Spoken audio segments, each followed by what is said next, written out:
Diplomacy or dominance? Leadership has to select what is good for the regional peace. You can't shake hands with a clenched fist, but never say never.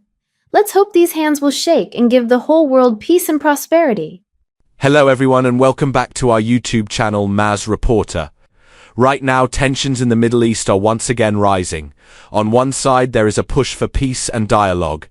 On the other, a focus on military strength and security. But the world should be positive and come together to make the peace happen. This is not just a regional issue anymore. What happens here affects the entire world, from oil prices to global stability to everyday life. At the heart of this crisis is a simple but powerful question. Should leadership focus on peace through diplomacy or security through military dominance? Different countries see this very differently. Some prioritize strong military action to eliminate threats quickly. Others emphasize talks, mediation, and avoiding escalation. To understand what's happening today, we need to go back in time.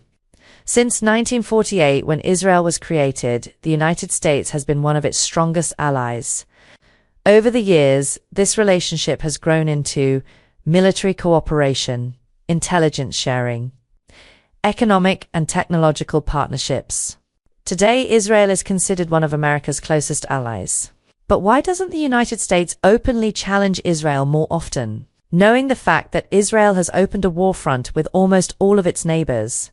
The answer is not simple. It's a mix of politics, strategy, and history. Inside the U.S., many voters strongly support Israel. Religious and political groups advocate for close ties. Congress plays a major role in foreign policy decisions.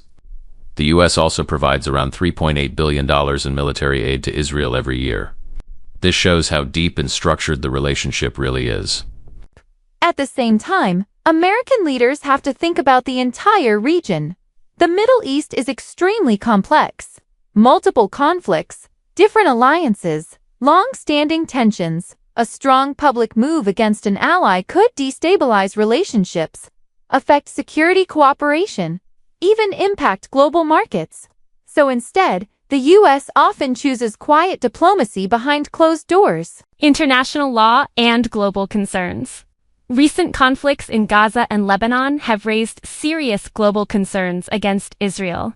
Organizations like the International Committee of the Red Cross, the International Criminal Court, United Nations experts, all have pointed out possible violations of international humanitarian law. These concerns include restrictions on aid by Israel, civilian displacement by Israel, damage to essential infrastructure by Israel. But it's very important to understand this. Responsibility in this conflict is not one-sided. Groups like Hamas have also been widely criticized for attacks on civilians, operating in densely populated areas. This increases risks for innocent people and makes the situation even worse. Most experts agree. International law must apply to everyone equally. Geneva Conventions. There are rules in war. They are called the Geneva Conventions. These rules say, civilians must be protected. Aid must be allowed. Forced displacement should be avoided. But here's the reality. These laws are very hard to enforce. Why? There is no global police force. Powerful countries can block action. Politics often overrides law. So why does this situation keep repeating? Because each side believes it is acting in self-defense. Trust between parties is extremely low. Political interests often come before peace. And without trust, even ceasefires struggle to survive. For everyday people, this is not just politics. It means families losing homes, shortages of food and medicine, constant fear and uncertainty. Even people far away feel the impact. Rising fuel prices, higher costs of living, economic instability. So what is the way forward? Experts suggest a few key steps. Reduce violence immediately. Protect civilians on all sides. Ensure accountability under international law. Restart serious diplomatic talks. And most importantly, address the root causes. Territorial disputes security concerns, political recognition. But here's the truth. Most conflicts like this do not end with a clear winner. They end with compromise, negotiation, imperfect agreements, and that takes time, patience, and political will.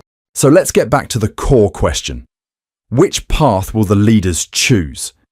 The future depends on this decision. Will they step back from the conflict, uphold international law, choose dialogue over destruction, or allow the cycle of war to continue?